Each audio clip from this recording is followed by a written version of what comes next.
आने वाले समय में मैं समझता हूँ कि यूपी केवल प्रदेश का ही नहीं और देश का ही नहीं मगर विश्व के अंदर शिक्षा के लिए अपन नाम करेगा। यूपी के लिए सबसे बड़ा हब बनेगा शिक्षा का, ये हमको पूरी आशा है। कि यूपी का जो मीडियन एज है वो 24.5 साल 24.7 ईयर्स है, तो इस तरह से यूपी के पास इंडिया को विकसित बनाने के लिए 4.5-5 साल ज़्यादा है, तो हमारे युवाओं के लिए एक बहुत अच्छी बात है। नई शिक्षा नीति है सरकार की तरफ से जो लागू की गई है, उसका कितना प्रभाव देखते हैं एजुकेशन इंडस्ट्री के विकास में? एक नई शिक्षा नीति जो आई 2020 में 2020 के अंदर, ये एक रिवोल्यूशनरी एक नीति आई है जो हमारे देश में ही नहीं, मुझे ये आज ये कहते हुए बहुत हर्ष हो रहा है कि इस शिक्षा नीति को हमारे पास के पड़ोसी के देशों ने भी इसको अपनाने के लिए सोचा। मेरा सवाल योगेश मोहन गुप्ता सर से ये है कि जो टीचर्स की ट्रेनिंग है, क्या वो न्यू एज स्किल्स के कितनी स्ट्रॉन्ग है? टीचर्स की ट्रेनिंग न्यू एज स्किल्स के लिए कितनी स्ट्रॉन्ग है? जितने भी स्टूडेंट्स हमारे साथ यहाँ बैठे हैं उन सब के लिए सेशंस बेहद ज़रूरी, बेहद इंपॉर्टेंट हो सकता है, क्योंकि सेशन है एजुकेशन पर, शिक्षा पर। वो शिक्षा जो सिर्फ आपको पढ़ा लिखा एक इंसान नहीं बनाती, आपकी पूरी सोच को, पूरे नज़रिए को एक आकार देती है। एक राष्ट्र, एक प्रदेश तब तक विकसित नहीं हो सकता जब तक वहाँ का यूथ, वहाँ के लोग एजुकेटेड ना हो। और इसलिए ये सेशन मैं चाहूँगी कि आप लोग खास ध्यान दें, क्योंकि इस सेशन में दो बेहद ही इम्पोर्टेंट गेस्ट हमारे साथ जुड़ने जा रहे हैं। पहले गेस्ट को मैं आमंत्रित करूंगी और उनका स्वागत भी करूंगी। Yogesh Mohan Gupta ji, chairman of IIMT university, हमारे साथ यहाँ मौजूद है। और उनके साथ ही doctor Shivesh Pratap ji, VP of ACMAN institute of management, भी हमारे साथ है। सेशन को इन दोनों ही गेस्ट के साथ आगे बढ़ाएंगी हमारी सहयोगी शिवानी। बहुत बहुत शुक्रिया अर्णिमा। और जैसे कि इस सेशन का नाम ही है शिक्षा का नया दौर, यानी कि वो बदलाव जो कई सालों में उत्तर प्रदेश की शिक्षा प्रणाली में आए हैं, ये हम इस सेशन में समझने की कोशिश करेंगे। और हमारे साथ में मौजूद हैं IIMT मेरठ के चेयरमैन योगेश मोहन गुप्ता जी और ACMAN इंस्टीट्यूट के मैनेजमेंट के vice president doctor Shivesh Pratap ji. सबसे पहले, जैसे कि सेशन का नाम ही हमारा है शिक्षा का नया दौर, तो नए दौर की जब हम बात करते हैं तो कहीं ना कहीं एक बदलाव, एक बड़ा बदलाव नज़र आता है। सबसे पहले मैं आपसे जानना चाहूँगी सर कि पिछले कुछ सालों में, पिछले 5 सालों की अगर हम बात करें तो क्या शिफ्ट आप देख रहे हैं एजुकेशन इंडस्ट्री में उत्तर प्रदेश के लिहाज से? बहुत बहुत धन्यवाद। पहले तो मैं आज तक को बहुत बहुत धन्यवाद देना चाहता हूँ इस कार्यक्रम के लिए, क्योंकि इस कार्यक्रम से और ख़ासतौर से जो आपने शिक्षा पर रखा है, ये युवाओं के लिए मैं समझता हूँ बहुत ज़्यादा ये सफल कार्यक्रम होना चाहिए और बहुत ज़्यादा युवाओं को ज्ञानवर्धक भी होना चाहिए। आपने जब बात कहते हैं 5 वर्ष के लिए क्या बदलाव आया है, एक समय था जब यूपी का छात्र यूपी से हटके पूना में, बेंगलोर में और वहाँ जाके शिक्षा ग्रहण करता था। पिछले 5 साल के अंदर बदलाव ये आया है कि वो छात्र वहाँ जाना रुका है, अब वो यूपी के अंदर कहता है कि वो मुझे यहाँ शिक्षा अच्छी प्राप्त होती है। और इसका मैं छोटा सा उदाहरण ये दे रहा हूँ कि IIMT यूनिवर्सिटी में आज भारत के जितने भी प्रदेश हैं, हर प्रदेश का एक छात्र वहाँ पढ़ता है। और खाली भारत का ही नहीं, मुझे बहुत गर्व होता है ये बताते हुए कि यूपी के जितने भी डिस्ट्रिक्ट हैं उन सब डिस्ट्रिक्ट में से हमारे यहाँ छात्र पढ़ते हैं। दूसरा जो बदलाव आया है, 2023 के अंदर यूपी इन्वेस्टमेंट हमारे यशस्वी मुख्यमंत्री जी ने किया था, जिसके अंदर उन्होंने खुले दिल से इन्वेस्टर्स को बुलाया था। हमने भी उसके अंदर 6,000 करोड़ के इन्वेस्टमेंट के एजुकेशन सेक्टर के अंदर हमने वहाँ पर अपने प्रपोजल डाले थे, जो विभिन्न जगहों में, स्पेशली जैसे रूरल इलाके हैं। मैं आपको एग्जांपल देता हूँ, जैसे पीलीभीत है, वहाँ अभी तक कोई भी कॉलेज नहीं है, अभी तक कोई भी कॉलेज नहीं, तो वहाँ के लिए भी हमने प्रपोजल डाला और जगह में डाला। तो अभी सब चल रहे हैं, अप्लाइमेंट के अंदर है, समय लगता है, सरकारी विभाग हैं, मगर आने वाले समय में मैं समझता हूँ कि यूपी केवल प्रदेश का ही नहीं और देश का ही नहीं मगर विश्व के अंदर शिक्षा के लिए अपन नाम करेगा। यूपी के लिए सबसे बड़ा हब बनेगा शिक्षा का, ये हमको पूरी आशा है। बिल्कुल, यूपी शिक्षा का एक बड़ा एजुकेशनल हब जो है बनने जा रहा है। शिवेश जी, मैं जानना चाहूँगी कि मॉडर्न टेक्नोलॉजी है, एआई का सभी इस्तेमाल करते हैं, क्या आपको लगता है कि एजुकेशन सेक्टर की अगर हम बात करें, एजुकेशन इंडस्ट्री की अगर हम बात करें, तो आज की डेट में आर्टिफिशियल इंटेलिजेंस जो है वो कहीं ना कहीं एक बड़ा चैलेंज नज़र आएगा? नहीं, देखिए, चैलेंज नहीं है, मैं इसको मानता हूँ संभावना है। और इफ़ वी सी इंडिया का जो पॉपुलेशन है अभी, and we are at a junction जहाँ पे विकसित भारत 2047 की बात हो रही है। जब हम विकसित भारत की बात करते हैं तो एज़ पर नीति आयोग हम 30 ट्रिलियन इकॉनमी बनने की बात करते हैं, एंड 2030 में हम 5 ट्रिलियन। उस 5 ट्रिलियन इकॉनमी का रास्ता यूपी के 1 ट्रिलियन इकॉनमी के रास्ते से होकर गुजरता है। इंडिया की जो मीडियन एज है, वी आर लकी कि हमारा 28.5 ईयर्स यानी 28.5 साल के नीचे की आधी आबादी भारत की है, यानी कि यंग आबादी है। और इसीलिए 40 मीडियन एज के ऊपर के जितने देश हैं उनकी विकास जो ग्रोथ है रेट वो डाउन हुई है, और हमारा दौर अब शुरू होने जा रहा है। और उसमें भी सबसे अच्छी जो बात है कि यूपी का जो मीडियन एज है वो 24.5 साल 24.7 ईयर्स है। तो इस तरह से यूपी के पास इंडिया को विकसित बनाने के लिए 4.5-5 साल ज़्यादा हैं। तो हमारे युवाओं के लिए एक बहुत अच्छी बात है।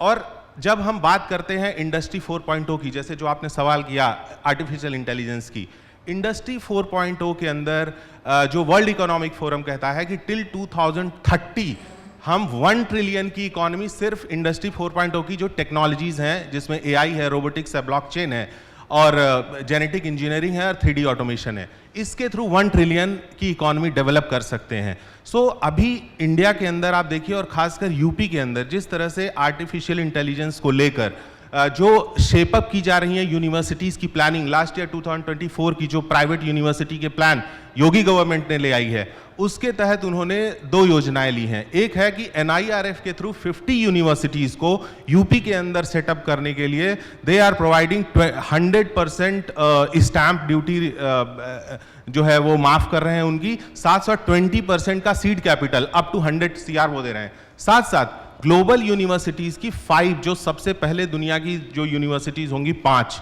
उनको यूपी में इन्वेस्ट करने के लिए भी अगेन सेम फैसिलिटी प्रोवाइड की जा रही है। तो इसका मतलब यह है कि यूपी की जो एजुकेशन सिस्टम है, now we are into a process and thought process to tap that modern technologies by the NIRF related good universities as well as to by the help of the global universities to gain that competitive edge into the market। तो ये चीज़ हमारे लिए बहुत अच्छा है। और जैसे हमारे जो यूथ है वो जिस तरह से AI इनेबल्ड स्किल डेवलप करेंगे, जैसे कि हमारे अभी मैं अगर अपने यहाँ एक्मेन इंस्टीट्यूट की बात करूँ, so we brought a programme in PGDM finance and valuation with artificial intelligence finance modelling. So by that way valuation का जो प्रोग्राम है वो एकदम अभी हॉट केक है इन फाइनेंस। तो इस तरह से हम नई चीज़ें ला रहे हैं, AI से इनेबल कर रहे हैं फाइनेंस के और ऐसे मैनेजमेंट प्रोफेशनल्स को भी। बिल्कुल, लगातार जैसे कि हम यूपी तक बैठक में हम लगातार विकास की बात कर रहे हैं, ऐसे में एजुकेशन इंडस्ट्री में विकास किस तरीके से और संभव है? और आने वाले वक्त में हम देखिए पश्चिमी उत्तर प्रदेश पर हमारा आज की बैठक में ज़्यादातर फोकस रहा और हम मेरठ में बैठे हैं इस वक्त, और मेरठ IIMT के आप चेयरमैन हैं। आपसे मैं जानना चाहूँगी कि किस तरीके से आने वाले वक्त में आप जो ये नई शिक्षा नीति है सरकार की तरफ से जो लागू की गई है, उसका कितना प्रभाव देखते हैं एजुकेशन इंडस्ट्री के विकास में? एक नई शिक्षा नीति जो आई 2020 में 2020 के अंदर, ये एक रिवोल्यूशनरी एक नीति आई है जो हमारे देश में ही नहीं, मुझे ये आज ये कहते हुए बहुत हर्ष हो रहा है कि इस शिक्षा नीति को हमारे पास के पड़ोसी के देशों ने भी इसको अपनाने के लिए सोचा है।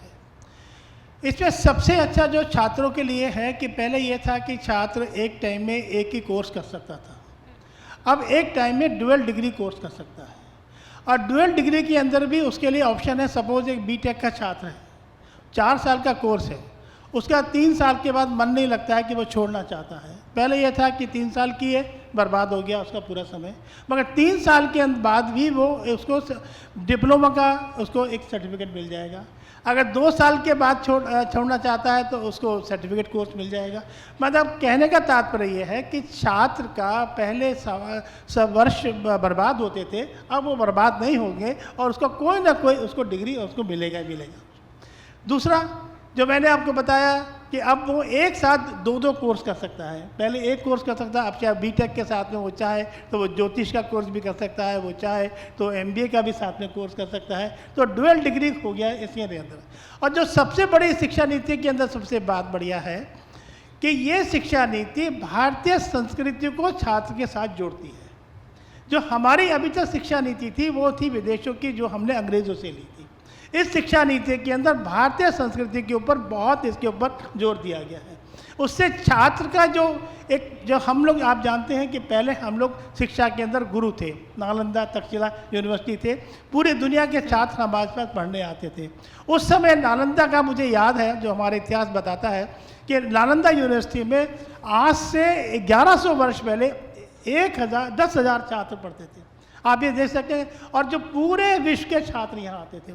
इस शिक्षा नीति के अंदर उसी चीज़ को दोबारा से हम चाहते हैं उसका उत्थान हो, और हमारे यहाँ के विश्वविद्यालय नालंदा और तक्षशिला के समान अपने आप को लाए। समय लगेगा, बहुत से चेंज आ रहे हैं। आप देख रहे हैं कि इतिहास को भी बदला जा रहा है। जो इतिहास पुराना इतिहास था उसके अंदर कुछ बहुत ज़्यादा जो बातें थी वो वास्तविक नहीं थी। अब उसको नई सरकार जो है, हमारी ये भाजपा सरकार है, उसको बदल रही है और छात्रों को असली रूप से जो इतिहास था उससे रूबरू कराने का प्रयास किया जा रहा है। नई शिक्षा नीति है, और नई शिक्षा नीति के अंदर मैं समझता हूँ कि आने वाला 2-3 वर्ष के अंदर ही जब ये पूरी तरह से लागू हो जाएगी तो छात्रों को इसका बहुत बड़ा फ़ायदा मिलेगा और हम पुनः विश्व गुरु बनने की ओर अग्रसर हो रहे हैं। बिल्कुल मिस्टर गुप्ता जी, हम यहाँ पर छात्रों के होने वाले फ़ायदे की बात कर रहे हैं, तो खुद यहाँ पे हमारे साथ कई छात्र मौजूद हैं। हम उनसे भी जानने की कोशिश करेंगे कि अगर आपके मन में, क्योंकि देखिए एजुकेशन की हम बात कर रहे हैं, हम डिस्कशन कर रहे हैं शिक्षा की नीति पर, शिक्षा के नए दौर पर, एजुकेशन पर। ऐसे में स्टूडेंट्स हमारे साथ हैं तो सीधा हम उन्हीं से सवाल ले लेते हैं। आप लोगों के मन में अगर कोई सवाल है, आप अगर कुछ जानना चाहते हैं एजुकेशन सिस्टम के बारे में या फिर एजुकेशन से जुड़ी कोई भी सवाल अगर आपके हैं तो yes please, mic please provide करवा दीजिए। अपना नाम बताइएगा, इंस्टीट्यूट एंड देन कोर्स, और आपका सवाल। Myself Manu Chaudhary, I am pursuing in BJMC department from IIMT University. Sir मेरा ये क्वेश्चन है कि भारत में जो नई शिक्षा नीति है उसकी चुनौतियाँ क्या क्या हैं स्टूडेंट्स के लिए? सिवेश जी, मैं चाहूँगी आप इसका एक बार जवाब दें। देखिए, नई शिक्षा नीति में एज सच अगर आप कहें चुनौतियां, तो मैं बोलता हूं कि वो संभावनाएं भी हैं, और साथ साथ जिस तरह से अभी मल्टी डिसिप्लिनरी जो कोर्सेज आ रहे हैं, और चुनौतियों की अगर मैं बात करूं तो जो ग्लोबल विलेज जैसे कि इंडिया है, उसमें हम we are becoming a global village because बहुत सारी इंटरनेशनल कंपनीज इंडिया में आ रही हैं। तो उस केस में हमारे पास जो हाइब्रिड नॉलेज होनी चाहिए, जो स्पेसिफिक, जैसे कि आप अभी जैसे मैनेजमेंट के बहुत सारे प्रोफेशनल्स होते हैं, स्टूडेंट जब वो आते हैं तो उनकी कम्युनिकेशन की प्रॉब्लम होती है। तो इस तरह से जो सिंकिंग अप हो रहा है, जो मल्टी डिसिप्लिनरी प्रोग्राम्स जो आए हैं कि लाइक आप एक पर्टिकुलर मैथमेटिक्स के साथ आप बायो भी पढ़ सकते हैं, तो ये जो चीज़ें हैं इससे क्या होगा कि रिसर्च के टाइम पे आपको बहुत सारी सुविधाएं मिलती हैं। साथ साथ अगर हम चुनौती की बात करें तो जो इम्प्लीमेंटेशन है उसमें जो थोड़ी डिले हो रही है, उससे क्या है कि जहाँ पर ये इम्प्लीमेंटेशन हो गई है वहाँ के स्टूडेंट्स के लिए फ़ायदा है, जहाँ अभी ये डिले हो रहा है वहाँ पर उनके लिए चुनौतियाँ हैं, क्योंकि वो अभी वो बेनिफिट जो NEP 2020 का है वो टैप नहीं कर पा रहे हैं। तो मैं इसको चुनौती की अगर बात करूं तो मैं इसको इस रूप में देखता हूं कि ये delay of implementation is a challenge for the students. जी ठीक है, आशा करती हूँ आप कुछ ऐड करना चाहते हैं सर। मैं इसमें कुछ जोड़ना चाहूँगा। अभी इस नई शिक्षा नीति के अनुसार सारा बदलाव आ गया है। पहले आप जानते हैं कि ब्लैक बोर्ड के ऊपर चौक से लिखते थे, आजकल सारा स्मार्ट बोर्ड्स आ गए हैं। सबसे बढ़िया शिक्षा नीति में ये बात है बच्चों कि पहले आपसे कहा जाता था कि टीचर आते थे, लेक्चर दिया करते थे। अब आगे आने वाले समय में टीचर लेक्चर नहीं देंगे, आपको लेक्चर घर से प्रिपेयर करके आना पड़ेगा और आपको सारा समय यूनिवर्सिटी के अंदर आपको नई नई चीज़ खोजनी पड़ेगी। अभी आपको हम बताते हैं कि कोरोना काल आया। कोरोना काल के अंदर हमारे IMT यूनिवर्सिटी ने एक ऐसा काढ़ा बनाया जो आयुर्वेद से मिलके था, हमने उसकी खोज की, हमने उसकी, और जिसने भी वो कोरोना काल के अंदर वो काढ़ा पिया, तो आज मुझे ये गर्व होता है ये कहते हुए कि जिस भी कोरोना के मरीज़ ने वो काढ़ा पिया उसकी अकाल मृत्यु नहीं हुई। हम अभी एक काम और कर रहे हैं, अगर आपने गूगल करिएगा आप, तो गूगल में आपको मिलेगा एक कीड़ा बूटी होती है जो पहाड़ों पर मिलती है, जो अभी गवर्नमेंट ने उस पर बैन लगा दिया है, वो बिक्री नहीं होती है क्योंकि बहुत महंगी है। और उसकी क्वालिटी ये है कि जिसको आपने संजीवनी बूटी के नाम से आपने जानते होंगे रामायण काल के अंदर, उसके अंदर सारे गुण वो है। अब वो कीड़ा बूटी तो मिलती नहीं है, मगर हमने IMT आयुर्वेद के अंदर हम कीड़ा बूटी को उसको लैब के अंदर उगाने की हम प्रयास कर रहे हैं और उसमें हमें अधिकांश सफलता मिल गई है। और जो हमने वो बूटी बनाई है, वो बूटी हम जो है हम लोगों ने उसको में 90% वो क्वालिटीज़ हैं जो संजीवनी बूटी के अंदर हैं।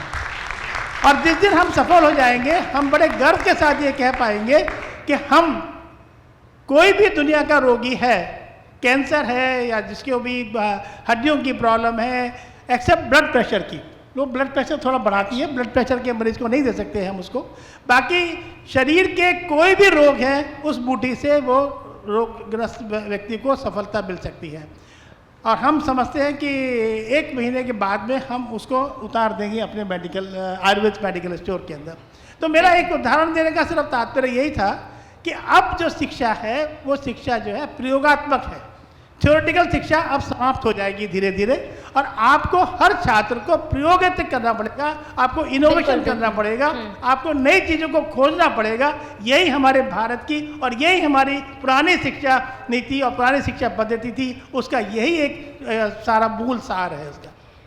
बिल्कुल हम लगातार यहाँ पर चर्चा कर रहे हैं और मैं हमारे गेस्ट से गुजारिश करूँ, क्योंकि स्टूडेंट्स हमारे पास बहुत ज़्यादा और हमारे खुद के भी सवाल आपसे बहुत ज़्यादा हैं, क्योंकि हर किसी का इंटरेस्ट है इस चीज़ में कि नई शिक्षा का ये नया दौर कैसा है। तो हम जल्दी जल्दी सवाल लेते हैं, आप संक्षेप में थोड़ा सा जवाब दीजिएगा ताकि हमारे सवालों का भी जवाब उससे मिल जाए।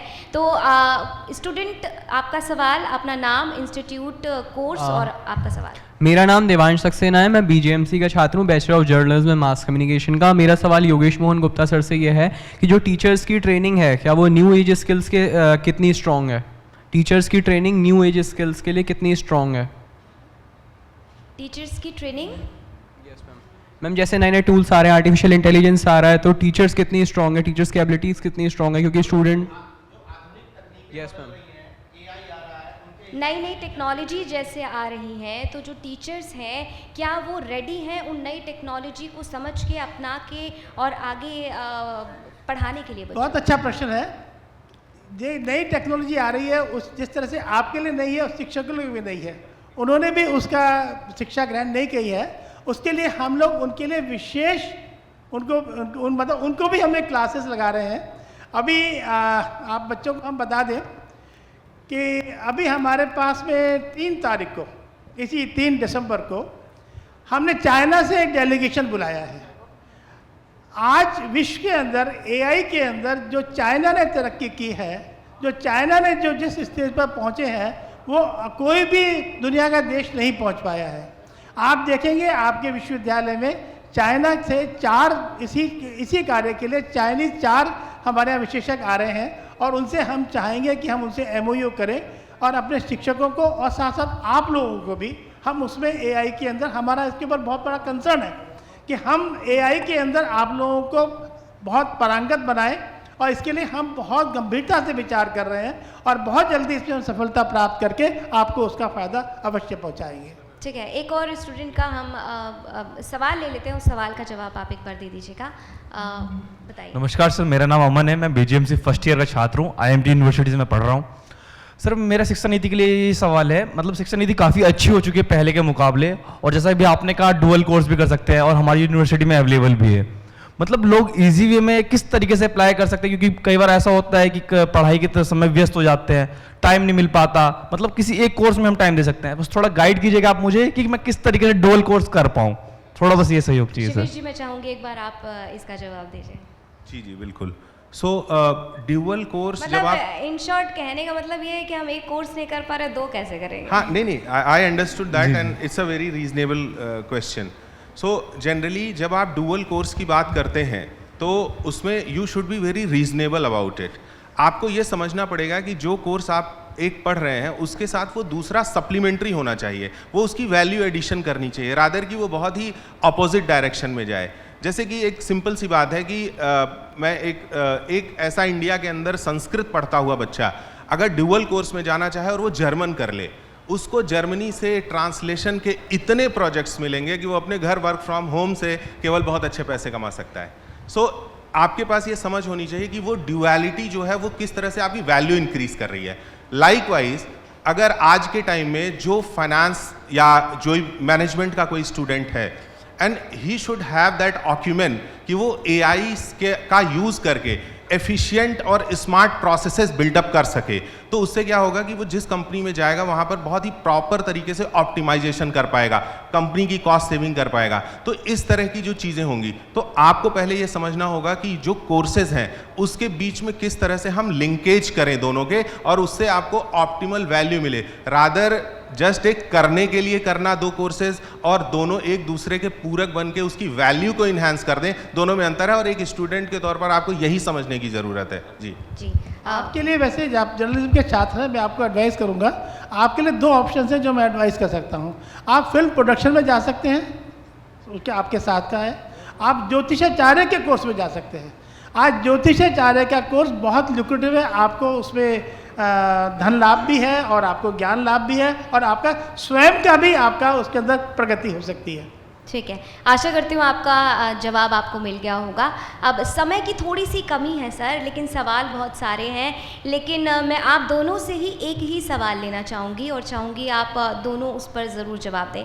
हम विकसित उत्तर प्रदेश की बात कर रहे हैं, हर सेक्टर में विकास की बात कर रहे हैं, तो एजुकेशनल जो इंडस्ट्री है, साल 2017 के बाद, साल 2017 से पहले ये इंडस्ट्री कैसी थी और आज जब 17 से 25 आ चुका है तो इस इंडस्ट्री में आप कितना बदलाव देख पा रहे हैं? आप दोनों से मेरा ये सेम सवाल है और दोनों से मैं जवाब की उम्मीद रखती हूँ। पहले ही पूछा ना बदलाव का, तो मैंने आपको बताया ना। जी शिवेश जी, मैं आपसे जानना चाहूँगी कि साल 2017 से पहले यानी कि योगी सरकार से पहले क्या कुछ चेंजेस थे, किस तरह से ये इंडस्ट्री थी, और आज की अगर हम बात करें तो लगभग 7 से 8 साल हो गए हैं, उसमें कितना बदलाव आप देखते हैं? जी, मैं एक मेगा शिफ्ट इसमें देखता हूं, और जब ये योगी जी की सरकार 2017 में आई है, उसके बाद जब NAP 2020 लागू हुआ है, वी ऑल नो कि यूपी में हम कहते हैं डबल इंजन की सरकार, और यूपी गवर्नमेंट की एक बहुत ही अच्छी मेरिट है कि केंद्र सरकार की जो योजनाएं होती हैं उसको वो अप्लाई करने और फॉलो करने में, अगर आप राष्ट्रीय स्तर पर देखें तो यूपी का एक बहुत अच्छा प्रदर्शन रहता है। तो NAP 2020 के लिए भी जो एग्रेशन है यूपी गवर्नमेंट का, उसने एक बहुत अच्छी वैल्यू वहाँ से निकाली है, और साथ साथ जैसे आपने कहा एजुकेशन इंडस्ट्री के लिए, so let me give you few stats about it कि किस तरह से ये चीज़ हुई है। कि पहले क्या था कि यूपी के अंदर जनरली एक यूनिवर्सिटी आपको ओपन करने के लिए कुछ 30 एकड़ से लेकर 50-55 एकड़ ज़मीन चाहिए होती थी। आज के टाइम में क्या है कि यूपी गवर्नमेंट ने उसमें रिलैक्सेशन दिया है कि 20 एकड़ से भी आप स्टार्ट कर सकते हैं। दूसरी बात कि अप्रूवल प्रोसेस, देखिए एक बहुत प्रैग्मेटिक अप्रोच होता है जब हम वैल्यू की बात करते हैं, जब हम वैल्यू ड्राइव करना चाहते हैं तो वो क्या है, प्रैग्मेटिज्म कहाँ पर है। कि पहले क्या होता था कि हम एक अप्रूवल प्रोसेस शुरू करते थे and that take lot of time, 5-5 साल लग जाते थे, वो पड़ा रहता था। अभी क्या है कि रिपोर्ट्स ये बताती हैं कि उसमें 60% का रिडक्शन आया है। सिंगल विंडो मैकेनिज्म के थ्रू चीज़ें हो रही हैं और उससे काफ़ी तेज़ी से अप्रूवल्स भी मिल रहे हैं। और साथ साथ इसमें देखिए क्या होता है कि जब हम एक कैपिटल इन्वॉल्व कर देते हैं, इंडस्ट्री जब आपने कहा तो वहाँ पर प्रॉफिटेबिलिटी की बात आती है। समय की थोड़ी सी कमी जी जी बिल्कुल कंक्लूड कर रहा हूँ। तो इसमें क्या होता है कि जब आपने कैपिटल इन्वॉल्व कर दिया और आपने एक यूनिवर्सिटी को करना है, आपको उसमें इंफ्रास्ट्रक्चर बनाना है, अब जब तक वो अप्रूवल नहीं मिलेगा वो आपका कैपिटल भी, सीड कैपिटल भी इन्वॉल्व हो गया उसमें, तो जितना फास्ट प्रोसेस होगा मार्केट में वो पैसा जाता है, इंडस्ट्री उससे प्रॉफिटेबिलिटी गेन करती है, तो उससे और ज़्यादा लोग इन्वेस्टमेंट के लिए और ज़्यादा मोटिवेट होते हैं, तो इंडस्ट्री और आगे बढ़ती है। और यूपी का जो society, as I told you, कि यूपी के अंदर मैं एक बहुत इंटरेस्टिंग डेटा देकर क्लोज करूंगा। भारत का जो एवरेज डिस्ट्रिक्ट पॉपुलेशन है वो 17-18 लाख लोगों का है, यूपी में एवरेज डिस्ट्रिक्ट पॉपुलेशन 32 लाख का है। और मुझे लगता है योगी गवर्नमेंट ने ये जो पर district one district one university की प्लान ले आए हैं, ये बहुत अच्छा इसलिए है क्योंकि यूपी के एक डिस्ट्रिक्ट को आप एक डिस्ट्रिक्ट मत मानिए, 32 लाख की आबादी का देश है कतार। कतार के अंदर 9 वहां की यूनिवर्सिटीज और कॉलेजेस गवर्नमेंट के हैं और 18 कैंपसेस कतार के अंदर मात्र 32 लाख की पॉपुलेशन पर ग्लोबल हैं। तो इसीलिए मैं हर एक डिस्ट्रिक्ट को यूपी के एक देश मानता हूं। जब भी मैं स्टडी करता हूं, जब भी मैं पॉलिसीज की बात करता हूं, हमारे एक एक जिले में एक एक देशों की कैपेसिटी है और योगी जी उस चीज को टैप करना चाहते हैं। इसीलिए मैं मानता हूं one district one university is a very good step. Thank you.